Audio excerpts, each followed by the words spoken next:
পুরো ভিজে গেছে এখনো শীতকাল যেতে না যেতেই।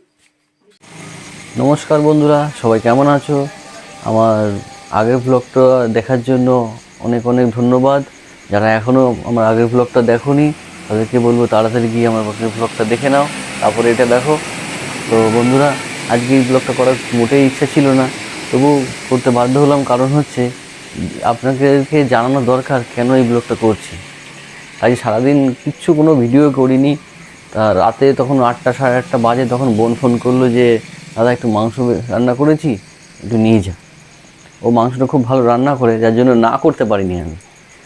রাত্রি তখন 10টার সময় বাড়িতে গিয়েছি, গিয়ে মাংস নিয়ে ফিরছি। অঝোরে বৃষ্টি আমাদের হাইরোড মোড়ের ওখানে।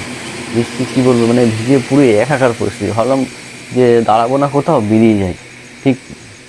কিন্তু বৃষ্টির চোটে দাঁড়াতে বাধ্য হলাম। তা দেখো যে কীভাবে ভিজে গেছি, পুরো সারা গায়ে জল, হালকা হালকা ঠান্ডা, আর এই বৃষ্টিতে মানে একাকার অবস্থা। এমনি ভালোও লাগছিল যে একটু বৃষ্টির জন্য ঠান্ডাটা একটু বাড়বে কিছুদিন। বৃষ্টির জলের কাদায় গাড়িটা একেবারে নোংরা হয়ে গেছে। বাইকটা ধুতেই হবে, না ধুলে হবে না। দেখি ভাবছি কালই গাড়িটা ধুয়ে নেব। বৃষ্টি এখনও চলছে, তো চলছেই। দাঁড়িয়ে আছি, 10:30 পৌনে 11টা বাজতে চললো। রাস্তায় সেভাবে লোকজনও নেই, দাঁড়িয়ে আছি। পাশে একজন আছে, সেও তার বাড়িতে ফোন করে বলে দিচ্ছে।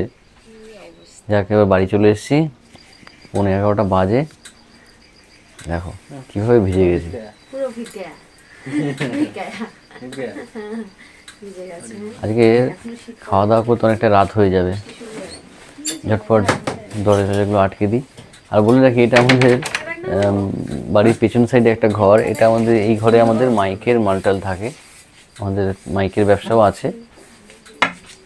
এই ঘরেতেই বাইক দুটোকে রাখা হয়। দরজা বন্ধ করে দিলাম আবার। তা বন্ধুদেরকে এই ভিডিওটি দেখার জন্য অনেক অনেক ধন্যবাদ। তা কথা দিচ্ছি, পরের ভিডিওটা আরও ভালো ভিডিও হবে, ঠিকঠাক একটা ভিডিও নিয়ে আসবো আপনাদের জন্য। আর সবাই লাইক করো, শেয়ার করো। আর আরেকবার ধন্যবাদ জানাচ্ছি তোমাদেরকে আমার ভিডিওগুলো দেখার জন্য।